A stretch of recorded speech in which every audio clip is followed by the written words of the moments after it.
I'm Leo Lynn. If you've not seen a good faith estimate in a while, you might be in for a surprise. Since the recent revisions, the form is quite different in appearance and can be confusing if you don't know what to look for.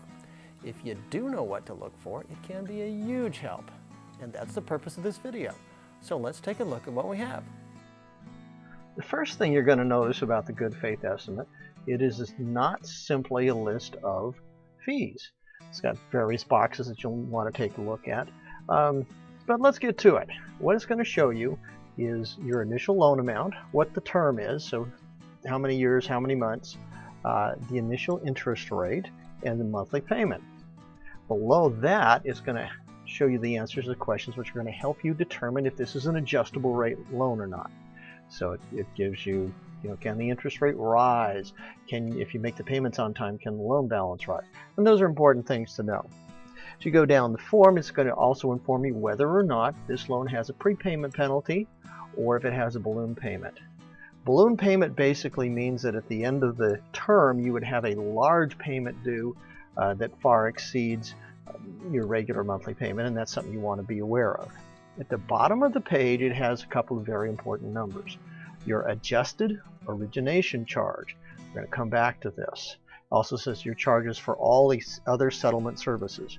And what this says in a nutshell is basically what's going to be the cost of this loan. Now be careful when it says all other settlement services. This includes a bunch of stuff that you're going to pay anyway that are not a cost of financing or cost of owning the property. So be careful what you read into that, and we'll go more into detail on that in a couple of slides here. But for now, we're going to deal with your adjusted origination charges. And you see here we have adjusted origination charges of $2,444. There is a box too above that that has a bunch of mumbo jumbo. This will vary tremendously depending on who is providing the estimate. So it's not completely irrelevant, but in terms of how much you pay, it really doesn't matter.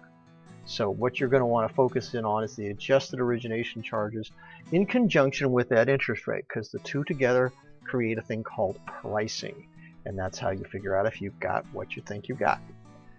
As we look at the lower part of page 2, you'll see a number of things that you will find interesting. Required services that you can shop for. These would include things like appraiser. Really, most of these things are set in stone. Just going to be something that's on there. Government recording charges, guess what? They charge what they charge. Doesn't much matter. Transfer taxes, same thing. Now, one of the things you'll want to see is the initial deposit for your escrow account. And this will include probably your property taxes or insurance. A lot of loans don't require that you have an escrow, or sometimes called an impound account. But usually you'll find this on an estimate. It's really just money set aside. It's your money, and it's not going to vary much from lender to lender. And like I said, it's not actually a cost. You're going to pay your property taxes. You're going to pay your insurance. Just telling you what it is. It may be a good estimate. It may not be. But you're the person that gets to decide what you pay for insurance. Daily interest charges, that's just simply adjusting per diem. Again, not a real important thing. You just want to make sure there's not too much of an overlap. Using trade-off table.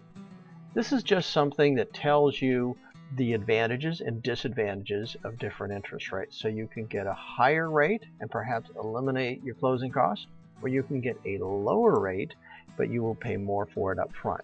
So one's better for short term, one's better for long term. You have to make the decision which is best for you. And we'll certainly help you through that. Using the shopping cart. This is just something that allows you to put in different scenarios, compare them side by side. They may be the same lender, they may be different lenders, but just take a look. And that's going to finish up our go through the good faith estimate. We hope that this has been informative. If you have any questions, please don't hesitate to shoot us an email or give us a call. We'll be happy to go over it for you. Thank you so much. Take care.